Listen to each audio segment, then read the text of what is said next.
My sister texted, "You're out of the wedding. It's only for real family." I replied, "Great, enjoy the $30,000 vendor debt." They kept laughing in the chat. By morning, they went crazy. I was 34 years old, standing in the middle of a Target aisle on a random Tuesday evening, holding a pair of ridiculously overpriced velvet throw pillows that I absolutely did not need. The store had that familiar, slightly sterile smell of fresh plastic and floor cleaner, a scent that usually calmed my overworked brain. I had just wrapped up a brutal 10-hour shift managing a software launch, and my only goal for the night was to buy some meaningless home decor, go back to my quiet apartment, and eat takeout in peace. I was tired, my feet ached in my work shoes, and my mind was a fog of unread emails and project deadlines. Then, my phone buzzed in my coat pocket. It was a sharp, vibrating rhythm against my hip. I almost ignored it. I really should have ignored it. But instinct took over, and I pulled the phone out, expecting a text from a client or maybe a reminder from my dentist. Instead, the screen lit up with a notification from my younger sister, Valerie. Now, Valerie and I had not spoken properly in about 2 weeks. The last time we talked, it was a brief phone call where she confirmed the color swatches for her bridesmaid dresses. Everything had seemed normal. A little stressful, sure, because weddings are always stressful, but nothing out of the ordinary. So, when I swiped to open her message, my brain was completely unprepared for what was waiting for me. There were no emojis. There was no greeting. There was no gentle lead-up or explanation. It was just two cold, brutal sentences staring back at me in plain black and white text. "You are out of the wedding. It is only for real family." I stopped walking. I literally froze in the middle of the aisle, causing a woman with a shopping cart to awkwardly maneuver around me. I read the words again. And then a third time. My brain tried to process them, but it felt like I was reading a foreign language. "You are out of the wedding. It is only for real family." At first, a wave of nervous relief washed over me because I convinced myself it was a joke. Valerie had always been dramatic. She was the kind of person who would declare her life was over because the coffee shop got her morning order wrong. I figured she was venting about a distant cousin or making a sarcastic comment about someone else, and she had just phrased it poorly. I waited for the punchline. I watched the 3 little gray dots appear on the screen, indicating she was typing again. I waited for her to say, "Just kidding," or "Can you believe Aunt Brenda said that?" But the dots vanished. Nothing else came. A cold, heavy knot started to form in the pit of my stomach. I looked away from the screen, staring blankly at a row of scented candles on the shelf in front of me. Real family. Those 2 words echoed in my head, louder and louder, drowning out the soft pop music playing over the store speakers. I had not done anything to her. We had not had a fight. There was no screaming match, no lingering tension, nothing that would justify being uninvited from the biggest day of her life. I just stood there, gripping the throw pillows so tightly my knuckles turned white. The sheer audacity of the message felt like a physical slap to the face. It was not just the fact that she was kicking me out. It was the specific, calculated cruelty of telling me I was not real family. Me, the person who had spent the better part of the last decade keeping her entire life from falling apart. I slowly placed the pillows back onto the shelf. The mindless comfort of shopping was completely gone, replaced by a rising tide of disbelief. To understand the absolute insanity of that text message, you have to understand the dynamic of my family. I was the older sister by 6 years, which in my parents' eyes, essentially made me a third parent rather than a sibling. From the moment Valerie was born, she was the miracle baby. She was the golden child with the perfect blonde curls and the infectious laugh, the one who could do no wrong. I was the sturdy, reliable, fiercely independent older sister. And in my family, being independent was just a polite way of saying that nobody needed to pay attention to me. My parents loved me, I suppose, but their love for Valerie was entirely different. It was an all-consuming, protective obsession. When Valerie struggled in school, it was the teacher's fault. When she got caught shoplifting a lip gloss at 15, it was because she was misunderstood and acting out. Meanwhile, I was getting straight A's, working a part-time job to pay for my own car insurance, and mapping out my college applications alone. The narrative in our house was always the same. Nora is strong. Nora has it figured out.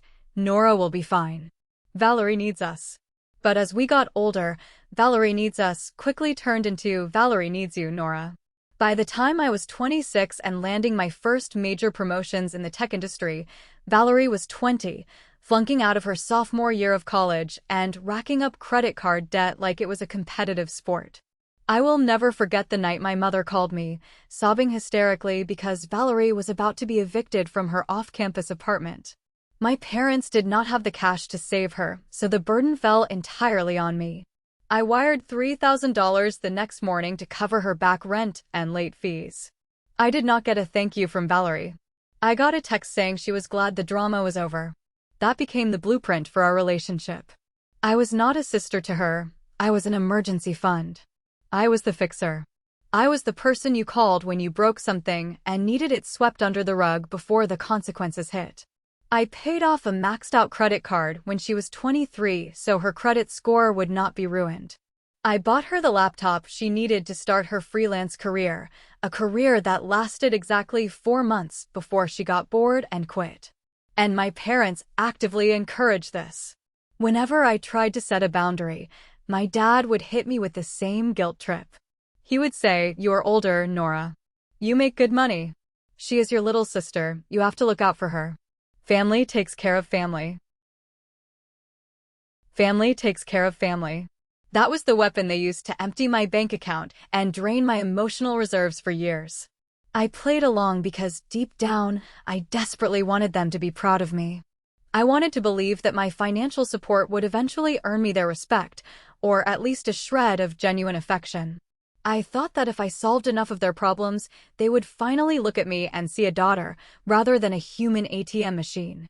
So, sitting there with that text message glaring at me, the words "real family" felt like a knife twisting in a very old, very deep wound. I had bought my way into this family 100 times over. I had sacrificed my own savings, my own peace of mind, to ensure Valerie never had to face a single hardship in her life. And this was my reward. A 6-word dismissal on a Tuesday night. The realization hit me so hard it made me dizzy. She never loved me. She never even respected me. I was just a utility, and apparently my services were no longer required. The most infuriating part of all of this was not just our history. It was what was happening right now, in the present day. Because Valerie was not just kicking me out of a wedding I was attending. She was kicking me out of a wedding I was heavily financing. Let's rewind to 6 months ago. Valerie got engaged to Preston. Preston was a great guy. He was a 30-year-old accountant, incredibly mild-mannered, practical, and safe. He was the kind of guy who drove a reliable sedan and actually read the terms and conditions on software updates. Preston wanted a small, intimate ceremony in a local park followed by a nice dinner. He had a modest budget saved up, and he was proud of it. But Valerie? Valerie wanted a $50,000 Pinterest fantasy. She wanted the sprawling vineyard venue, the custom floral arches, the 5-course plated dinner, and a live band. When Preston gently told her they could not afford it, Valerie did what Valerie always did. She cried, she panicked, and she called me. She showed up at my apartment unannounced, tears streaming down her face, carrying a massive binder full of magazine clippings and fabric swatches. She sat on my living room floor and begged me. She told me this was her only chance at true happiness. She fed me the exact lines she knew would break my defenses. She said, "You are my only sister, Nora. You are the only one I trust to help me make this perfect. Mom and Dad cannot afford it, and Preston just does not understand my vision. Please, I will pay you back, I promise." I knew she would never pay me back. But the sight of her crying, the desperation in her voice, and the lingering hope that maybe this would finally be the thing that brought us together as real sisters, made me cave. I agreed to help. But I did not just help a little. Because of the way the vendor contracts were structured, they required a single point of contact for the major payments. So, I put everything on my corporate rewards credit card. It seemed like a smart move at the time. I would get the points, and I could manage the cash flow. I paid the massive deposit for the luxury vineyard venue. I paid for the high-end catering company that was serving filet mignon and sea bass. I paid for the premium floral designer who was importing white orchids. I paid the retainer for the top-tier DJ. And, as my personal wedding gift to them, I paid for an all-inclusive, 2-week honeymoon package to a 5-star resort in Greece. Add it all up, and I was on the hook for exactly $30,000. $30,000 of my hard-earned money tied up in contracts with my legal name on them. I spent the last 6 months dealing with caterers, answering emails from the florist, and organizing spreadsheets while Valerie posted countdowns on her Instagram and went to spa days with her bridesmaids. I was the architect of her dream wedding, working entirely behind the scenes so she could play the beautiful, stress-free bride. And now, 6 weeks before the actual wedding date, she had the nerve to tell me I was not part of the family. As I walked out of Target, leaving the throw pillows abandoned on a random shelf, my shock began to curdle into something else. It was not sadness. It was not even the familiar, exhausting frustration I usually felt with her. It was a cold, sharp, crystal-clear rage. The kind of anger that slows your heart rate down and makes everything around you come into sharp focus. I walked to my car in the parking lot, the crisp night air biting at my face, and I realized something profound. I was finally done. The well had run completely dry. I got into my car, shut the door, and let the silence of the cabin wrap around me. The engine was off. The only light was the harsh glow of my phone screen illuminating the dashboard. Before I responded to Valerie's text, I decided to open the massive family group chat. It was a chaotic thread titled Valerie's Big Day, filled with our parents, aunts, cousins, and the entire bridal party. I figured if Valerie was cutting me out, there had to be chatter about it. I was right. The chat was incredibly active, and reading through the messages was like watching a car crash in slow motion. It started with a message from Cassidy, Valerie's maid of honor and a girl who had always looked at me like I was a nagging substitute teacher. Cassidy had sent a meme of a trash can being rolled out to the curb, followed by a crying laughing emoji. Then came a message from my own cousin asking, "Wait, did you actually tell her she can't come?" Valerie replied immediately, "Yep, just sent the text. I am so done with her toxic energy. She always makes everything about herself. I want my wedding to be about me and Preston, surrounded by people who actually support our love, not someone who thinks they can control me just because they have a little bit of money." Cassidy chimed in again. "Honestly, good for you, babe. She was totally going to ruin the vibe. Didn't she just pay for your final dress fitting, though?" Valerie's response made my blood run absolutely cold. "Yeah, but that is canceled now, too. She can take her condescending charity back. I don't need it. I don't need her."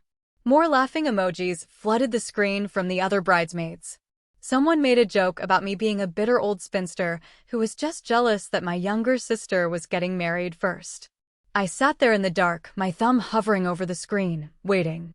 I was waiting for my mother to intervene. I was waiting for my father to type a stern message telling everyone to stop acting like children. I could see the little red receipts at the bottom of the chat. My parents had seen every single message. They were online. They were reading their other daughter being mocked, humiliated, and discarded like garbage. And they said absolutely nothing. Not a single word in my defense. No one told Cassidy to back off. No one told Valerie she was being ungrateful.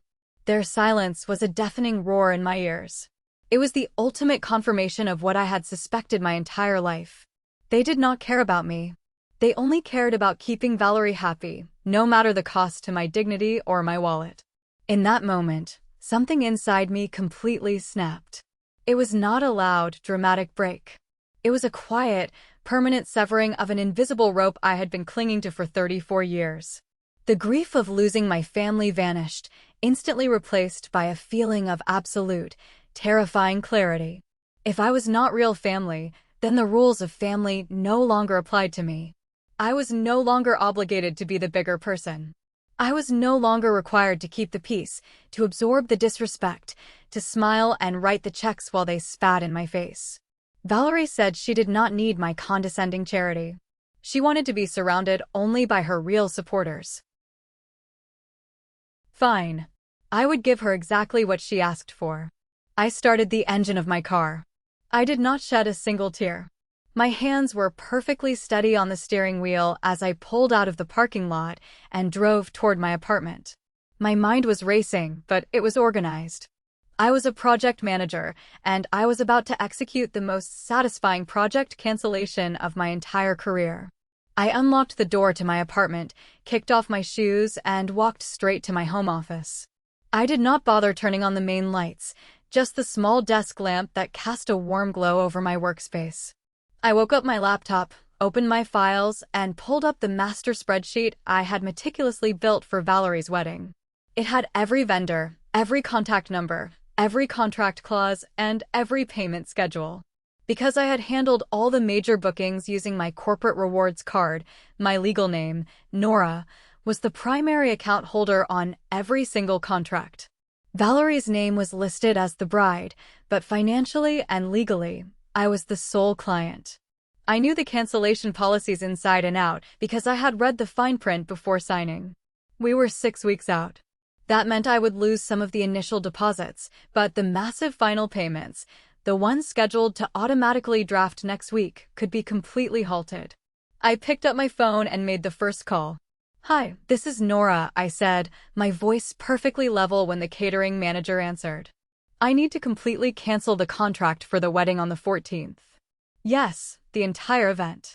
I understand I forfeit the initial $2,000 deposit, but I need written confirmation that the remaining $12,000 for the plated dinner service is voided and my card is removed from the file." The manager was shocked, stammering a bit, asking if there was a family emergency. "You could say that," I replied politely. Within 5 minutes, the cancellation email hit my inbox. Next was the floral designer. This one was easier. The flowers had not been ordered from the overseas supplier yet. "Cancel the white orchids. Cancel the custom arches. Cancel all of it," I instructed. Another email confirmation pinged. Another $6,000 saved. I moved down the list with ruthless efficiency. I called the DJ. Cancelled. I called the luxury transportation company that was supposed to provide the vintage getaway car. Cancelled. Then I opened the portal for the travel agency. This was my favorite part. The Greece honeymoon package was fully refundable up to 30 days before the trip. I clicked the big red Cancel Reservation button, watched the screen load for a few agonizing seconds, and then smiled as the confirmation page appeared, releasing $8,000 back to my account. It took me exactly 45 minutes to dismantle a $30,000 wedding. I sat back in my desk chair, taking a deep breath. The financial relief was immense, but the psychological relief was indescribable. For the first time in my life, I was not holding the bag for Valerie's entitlement. I was not sweeping up her mess. I had simply stepped out of the way and let gravity do its work. I opened the confirmation emails one by one. I used the snipping tool on my laptop to take clear, undeniable screenshots of every single cancellation notice. The catering, the flowers, the DJ, the honeymoon. For pictures documenting the total financial ruin of her dream wedding. I transferred the screenshots to my phone. I could feel my heart beating a little faster now, a thrilling mix of adrenaline and pure vindication. Valerie wanted a wedding without me. Now she was going to have one. I opened the family group chat again.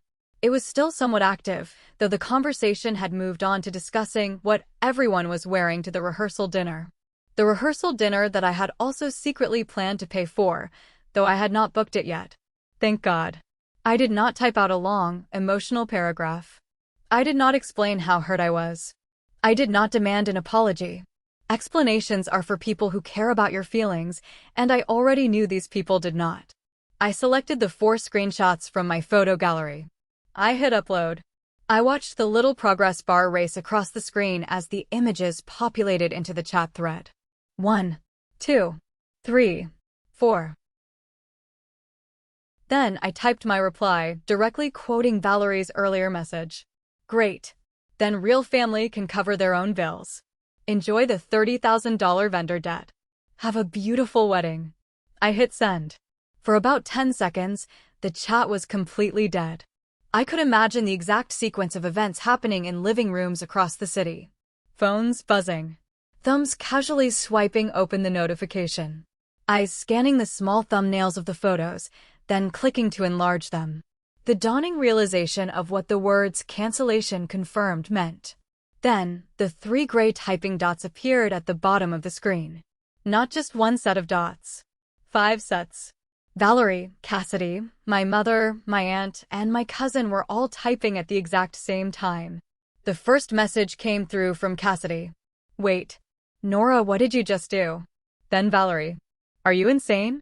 Tell me this is a joke, Nora. I didn't stick around to read the rest. I didn't want to watch them scramble, and I certainly didn't want to get dragged into a screaming match over text. The damage was done. The bomb had been dropped, and I was walking away from the explosion.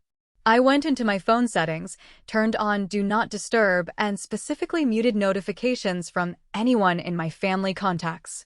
I plugged my phone into the charger on my nightstand, walked into my bathroom, and took a long, hot shower. As the water washed over me, I realized something strange. My hands weren't shaking. I wasn't crying.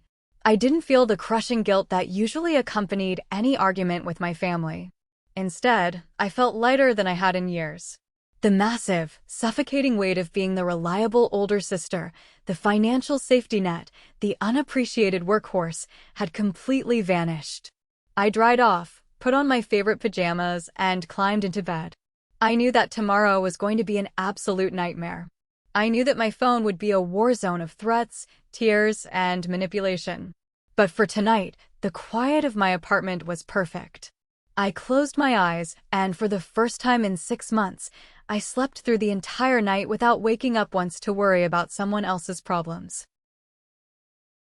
Thank you for watching until the end of part 2 of the story. If you enjoyed this video, please hit the like button, subscribe to the channel so you don't miss the next episodes, and don't forget to leave a comment with the name of the city you live in. Every comment helps the video reach more viewers. Thank you so much. When I woke up the next morning, the sunlight was streaming through my blinds, casting long, peaceful shadows across my bedroom floor. I stretched, enjoying the rare luxury of a full 8 hours of sleep. I made my way to the kitchen, ground some fresh coffee beans, and listened to the soothing sound of the coffee maker brewing. It was a perfectly normal, quiet Wednesday morning. Until I turned off the Do Not Disturb mode on my phone. The device practically vibrated out of my hand as notifications flooded in all at once. My screen was a chaotic wall of red alerts. I had 68 missed calls, over 150 text messages, several unread emails. It looked like the digital equivalent of a natural disaster. I took my mug of coffee to the living room couch, sat down, and calmly opened the family group chat to survey the wreckage. The tone of the chat had undergone a complete, spectacular transformation overnight. The laughing emojis and cruel jokes about my condescending charity were completely gone. In their place was pure, unadulterated panic. Valerie had apparently spent the entire night having a meltdown. Her texts were a mix of frantic caps lock and desperate pleas. Nora, pick up the phone. You cannot do this to me. The caterer says they gave our date to someone else on the wait list. The florist won't return my calls. Please, I am begging you, call them back and say it was a mistake. Cassidy, the bridesmaid who had been so eager to see me thrown away, was suddenly playing the peacemaker. Nora, hey, I think things just got a little heated yesterday. Val is just super stressed with bride brain. Let's all take a breath and fix this together, okay? But the most infuriating messages came from Aunt Brenda. Aunt Brenda was the family gossip, the woman who loved to stir the pot and then pretend she was just trying to help. She sent a massive paragraph that reeked of guilt tripping. Nora, I am incredibly disappointed in you. To sabotage your own sister's sacred day out of petty jealousy is disgusting. You know she doesn't have the money to fix this. You need to grow up, be the bigger person, and reinstate those vendors immediately. I took a slow sip of my coffee. Petty jealousy. That was their narrative. They couldn't fathom that I was simply holding a boundary, so they had to invent a storyline where I was the bitter, envious spinster trying to ruin the beautiful young bride's happiness. While I was reading, my phone screen shifted to an incoming call. It was a number I didn't recognize, but the caller ID flagged it as the local floral shop. I answered it. "Hi, is this Nora?" the shop owner asked, sounding incredibly stressed. "I am so sorry to bother you, but I have a Valerie on the other line. She is screaming at my staff, demanding we reinstate the white orchid order. She claims you had no legal right to cancel it. I just need to confirm that you are the sole account holder and the cancellation stands." "Yes, the cancellation stands," I said firmly. "My name is on the contract. My card made the payments. If she wants to place a new order, she is welcome to do so with her own money." I told her that. The owner sighed heavily. I told her she would need to pay the $6,000 in full today to secure the shipment. She hung up on me. I thanked the owner and ended the call. Valerie didn't have $6,000. She didn't have $600. The reality of her situation was finally crashing down on her, and for the first time in her life, I wasn't there to catch her. A few minutes later, my phone rang again. This time, it was my father. My dad rarely called me. Usually, communication went through my mother. So when his name flashed on the screen, I knew the situation had escalated to a code red. I took a deep breath, mentally braced myself, and hit accept. "Nora," he barked, skipping any form of greeting. "What the hell is going on? Your mother has been crying since midnight and Valerie is practically hyperventilating." "Good morning to you too, Dad," I replied, keeping my voice dangerously calm. "What is going on is that Valerie told me I am not real family and uninvited me from her wedding. So, I took my money and left." "Oh, for God's sake, Nora, she was just blowing off steam," he yelled, his voice echoing loudly. "You know how she gets. She is under a lot of pressure.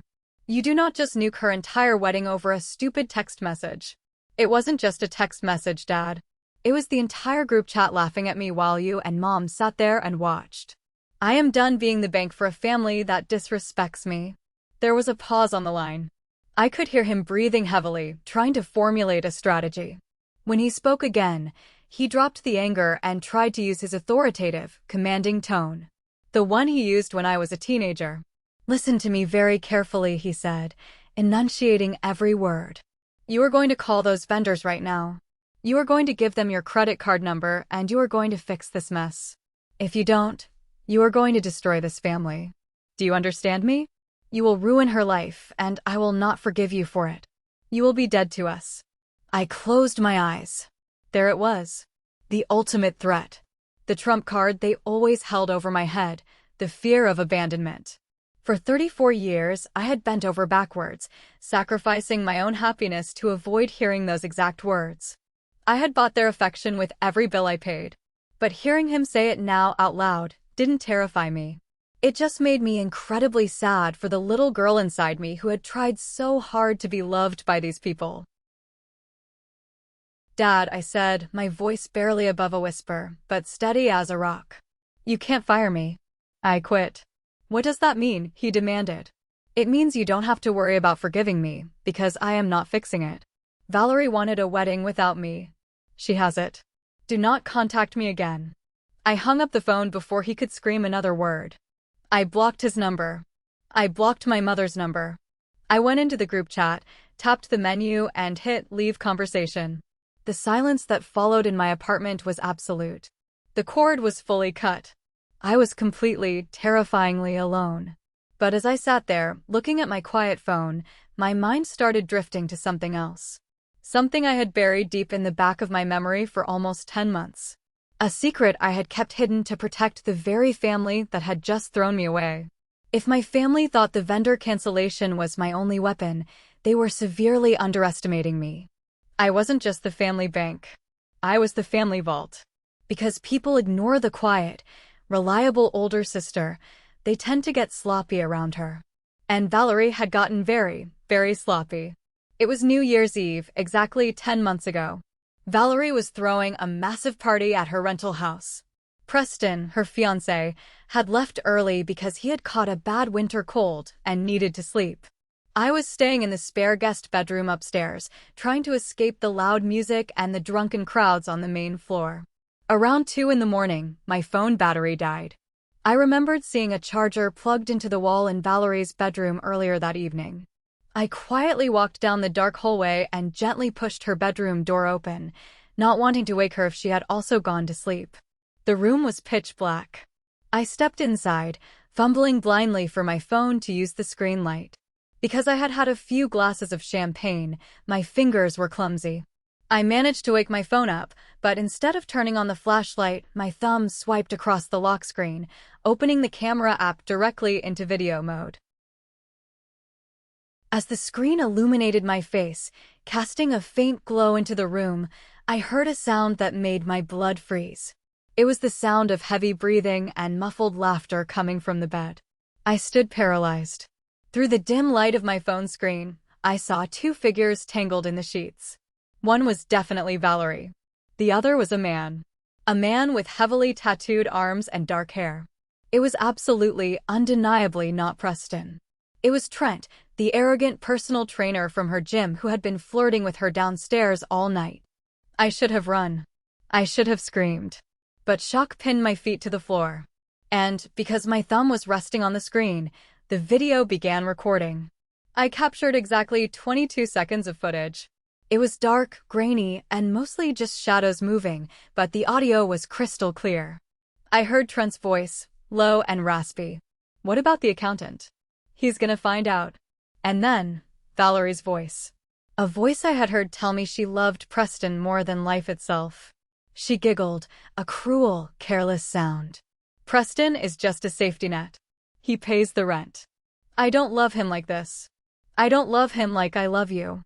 I panicked. I hit the stop button, backed out of the room, and quietly pulled the door shut until it clicked. I ran back to the guest room, locked the door, and sat on the floor, my heart hammering against my ribs.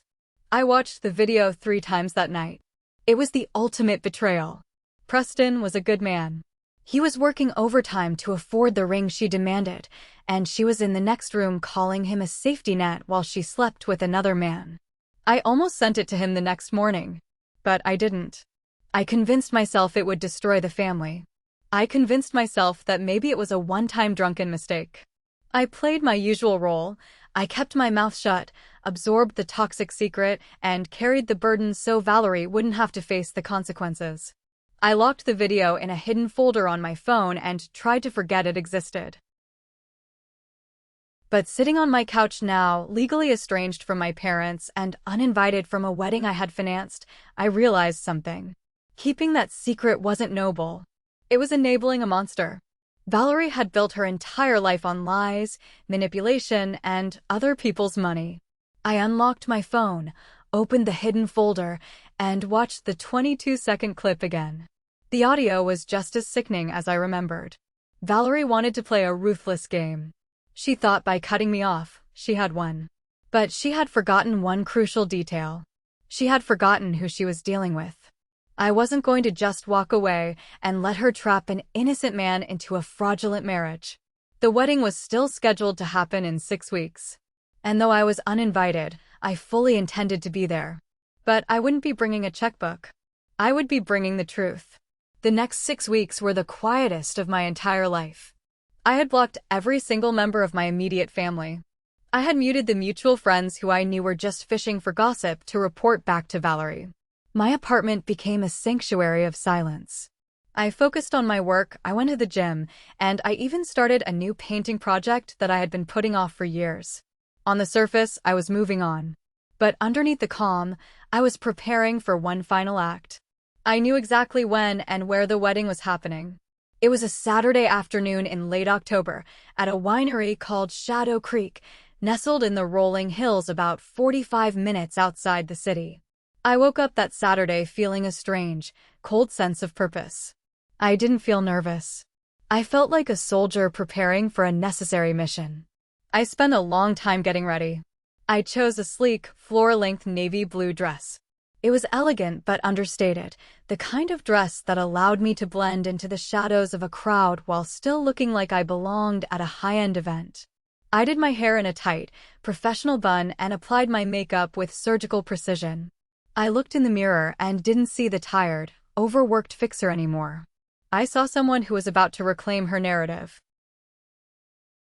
I grabbed my keys and my phone, making sure the battery was at 100%, and began the drive.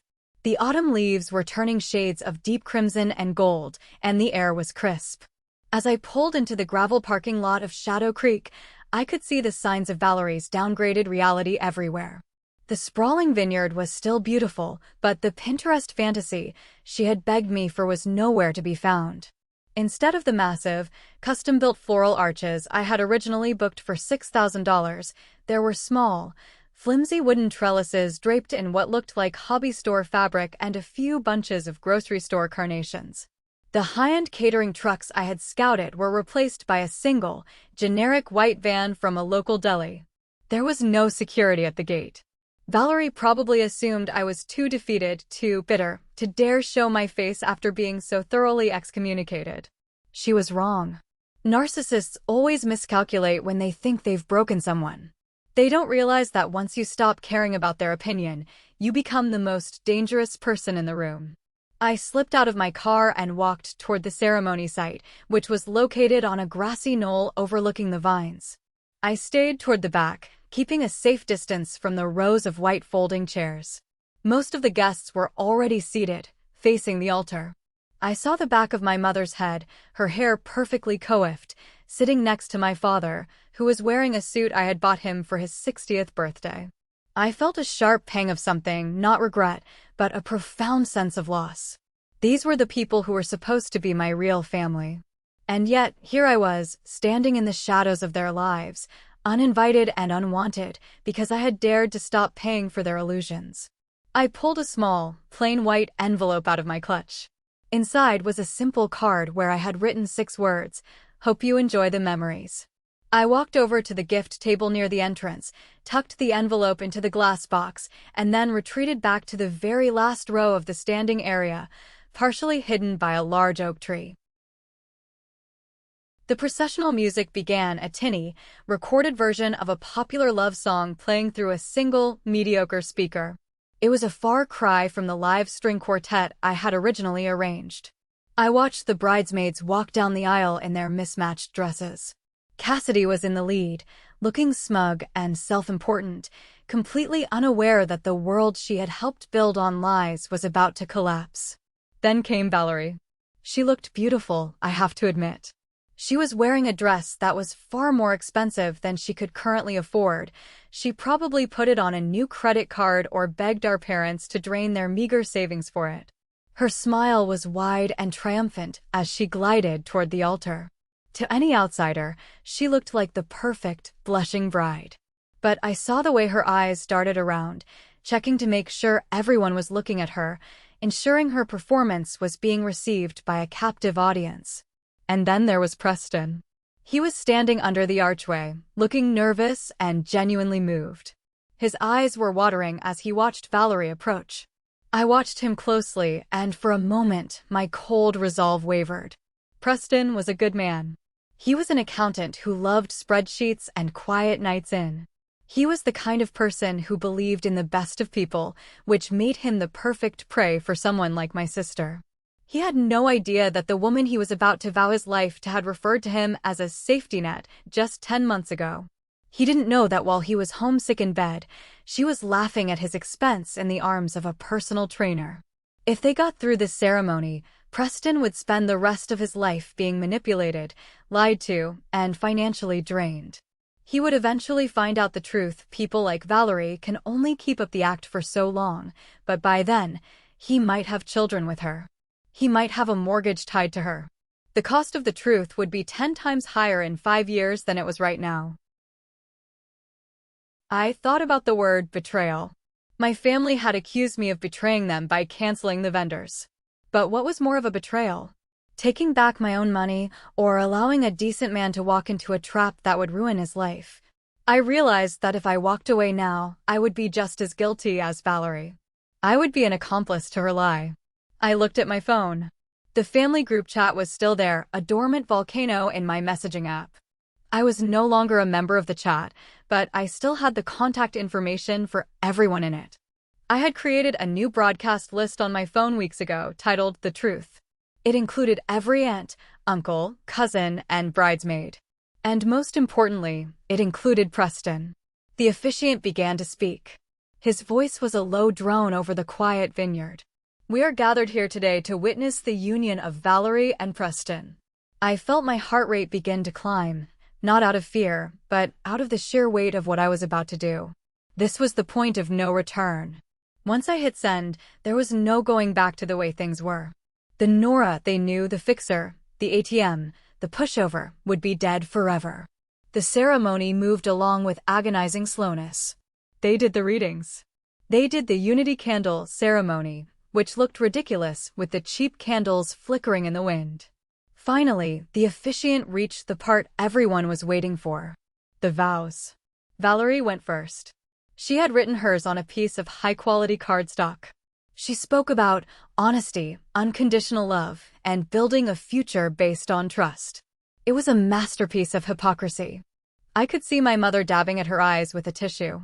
The guests were all silent, caught up in the romance of the moment.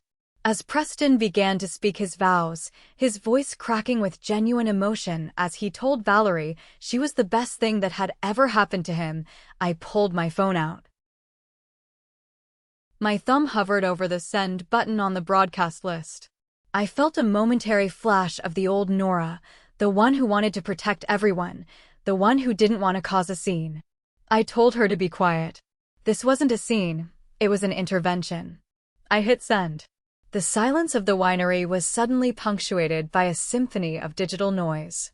It started with one ding in the front row, then another, then a vibration from a bridesmaid's clutch, then another from an uncle's jacket pocket. Within 5 seconds, nearly every person in the first 3 rows was reaching for their phone. It was like a wave of electricity passing through the crowd. Preston stopped mid-sentence. He looked confused, his eyes flickering toward the guests. He reached into his own pocket and pulled out his phone. Beside him, Valerie's smile twitched. She looked annoyed that her big moment was being interrupted by a bunch of notifications. I watched Preston's face. He swiped his screen. I knew exactly what he was seeing. The thumbnail of the video. The 22 seconds of grainy footage. And then the audio. Because the vineyard was so quiet, and because so many people had opened the video at the same time, the sound of Valerie's voice began to bleed out from a dozen different speakers at once. It was a haunting, overlapping echo of her own voice, mocking the man she was standing across from. Preston is just a safety net. I don't love him like this. The sound was unmistakable. The cruelty in her tone was chilling. I saw my mother's phone drop to the grass. I saw Aunt Brenda's jaw hit the floor. The officiant looked back and forth, completely lost. Preston stared at the screen for what felt like an eternity. His face went from confusion to shock, and finally, to a deep, sickly pale color. He looked up at Valerie. The woman he had just called the best thing in his life was now staring back at him with a look of pure, unadulterated terror. She realized exactly what was happening. She realized that the vault had been opened, and her secrets were pouring out in front of everyone she had ever lied to. I didn't stay hidden anymore. As the murmur of the crowd grew into a frantic buzzing, I stepped out from behind the oak tree and walked slowly down the center aisle. Every head turned. The guests parted like the Red Sea. I felt no shame. I felt no anger. I just felt a profound sense of duty. I walked all the way to the front, stopping just a few feet from the altar. Valerie's face was twisted into a mask of rage and desperation. "Nora," my mother gasped, standing up and clutching her chest. "What have you done? How could you?" I didn't look at my mother. I looked straight at Preston. "You all need to know who my sister really is," I said. My voice wasn't loud, but in the sudden, sharp silence of the knoll, it carried to the very back row. She uninvited me because I wasn't real family. But real family doesn't lie to you for 10 months while you pay for their life. Real family doesn't call you a safety net. Valerie snapped.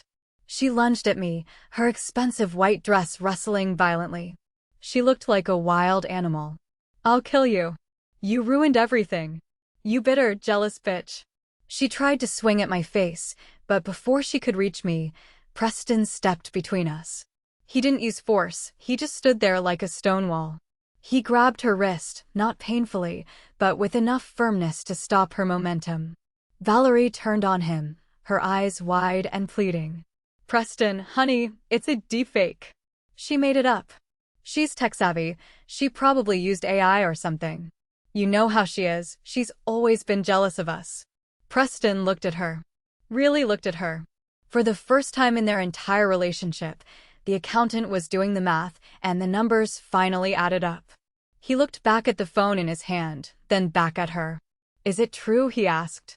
His voice was hollow, stripped of all the warmth I had heard just minutes ago. No, I swear, is it true, Valerie?" he repeated, louder this time. Valerie started to cry. But it wasn't the beautiful, delicate crying she used when she wanted something. It was an ugly, snotty, desperate sobbing. She collapsed onto her knees, clutching at his tuxedo pants. "It was just once. I was drunk. It didn't mean anything. Please, Preston, I love you. I want our life together." Preston didn't say a word.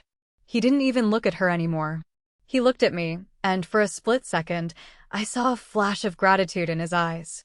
Then he reached up, unpinned the carnation boutonniere from his lapel, and dropped it onto the grass next to her. He turned around, walked past the stunned officiant, past my frozen parents, and straight down the aisle. He didn't look back. A moment later, we heard the sound of a car engine roaring to life in the gravel lot, followed by the screech of tires as he sped away from Shadow Creek. The wedding was over. The family was in shambles. And as I turned to walk back to my own car, I realized that for the first time in 34 years, I was finally, truly free. The drive home was a blur of adrenaline and exhaustion. When I finally walked through my front door and locked it behind me, I felt like I had just finished a marathon. I took off my navy blue dress, threw it into a corner, and put on the oldest, softest sweatpants I owned. I sat on my kitchen floor and just breathed. I turned my phone back on a few hours later, prepared for the firestorm. It was worse than I expected, but in a different way. The family group chat, which I was no longer in, but which my cousin Monica was secretly sending me screenshots of, was a war zone. But the shocking part wasn't that they were angry at Valerie for cheating. They were angry at me for humiliating the family. My mother sent a series of emails that I will never forget. She didn't mention Valerie's infidelity once. She only spoke about the disgrace of the public scene. "How could you do this to us in front of your grandparents? In front of Preston's family? We raised you better than this, Nora. You were supposed to be the protector of this family, not its executioner. You have a black heart." Aunt Brenda chimed in too, calling me calculated and cruel. She said that even if Valerie had made a mistake, it was a private matter that should have been handled behind closed doors. Then came the final blow for my father. A short, cold text from a new number I hadn't blocked yet. "Do not come to Thanksgiving. Your mother is inconsolable. We are not sure we ever want to see you again. You've made your point, now leave us in peace." I sat on my couch, staring at that message for a long time. It was the ultimate irony. Valerie was the one who cheated. Valerie was the one who lied to her fiancé and manipulated her sister for $30,000. Valerie was the one who called her husband to be a safety net. And yet, I was the villain. I was the one being exiled. It hit me then that my family didn't actually value honesty or integrity. They only valued the appearance of it. As long as Valerie's lies were kept in the dark, they could pretend they were a perfect, happy family. By bringing the truth into the light, I had destroyed their carefully curated illusion, and that was the one sin they could never forgive. I didn't respond to any of them. I didn't defend myself. I didn't point out the hypocrisy. I realized that trying to explain logic to people who are committed to a lie is a waste of breath. I simply deleted the emails, blocked the new numbers, and let the silence return. Thanksgiving came and went. For the first time in my life, I didn't spend 3 days cooking and cleaning for people who didn't appreciate it. I spent the day at a small Thai restaurant that was open near my apartment. I ate spicy noodles, watched a movie, and realized that I wasn't lonely. I was just quiet. The stain they said I had put on the family wasn't mine to carry. It was theirs. They were the ones choosing to protect a liar over a daughter. In January, I started seeing a therapist. I told her about the Target run, the $30,000, the New Year's Eve video, and the vineyard. I told her I felt empty rather than happy. She looked at me and asked a question that changed my entire perspective. She said, "Nora, you've spent your whole life being a fixer. What part of you are you still waiting for them to acknowledge?" I thought about it for a week. And then I realized the answer. I was waiting for them to acknowledge that I was enough, even when I wasn't being useful. I was waiting for them to love me for who I was, not for what I could do for them or how much I could pay for them. And once I realized that acknowledgement was never coming, the emptiness started to fill with something else. It filled with self-respect. A few weeks later, I got a call from an unknown number. I almost didn't pick up, but something told me to. "Hello? Nora? It's Preston." My heart skipped a beat. "Hi, Preston. I wasn't sure if I'd ever hear from you." "I'm in Colorado," he said.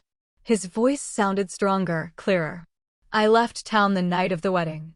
I took a leave of absence from work, found a small apartment in the mountains, and just started over." "Are you okay?" I asked. "I am now," he said. "I called because I wanted to thank you. I know it was a horrible day for everyone. I know your family has basically disowned you over it. But Nora, you saved my life. I was about to sign a mortgage with her that following Monday. I would have been tied to her forever. You gave me the truth when no one else would. Thank you for being the only person who actually cared about me." We talked for an hour. He told me he was in therapy too. He told me he was finally learning that being safe didn't mean being happy. We didn't talk about Valerie much, but he did mention that she had tried to contact him dozens of times, blaming her toxic sister for everything. He told her to never call him again and filed for a formal annulment. After we hung up, I sat on my balcony and looked out at the city. I heard through the grapevine that Valerie moved in with Trent, the trainer, but they broke up after 2 months when the money ran out. She's apparently living with a friend now, working a retail job, and still telling anyone who will listen that I destroyed her life. I don't wish her pain. I don't wish her anything, really. She's just a stranger who shares my DNA. I've realized that protecting people who don't want to be better doesn't make you a hero. It just makes you tired. And I am finally done being tired. It has been almost a year now. I still get occasional passive-aggressive emails from extended relatives saying I destroyed our family's reputation over a minor mistake and demanding I apologize so we can be a family again. So tell me, Reddit, was I wrong for dropping that video at the altar, or did they get exactly what they deserved? Should I ever consider forgiving them? Thank you so much for watching until the very end. If you enjoyed this story and want to hear more insane family dramas, hit that subscribe button, leave a like, and let me know your verdict in the comments below. See you in the next one.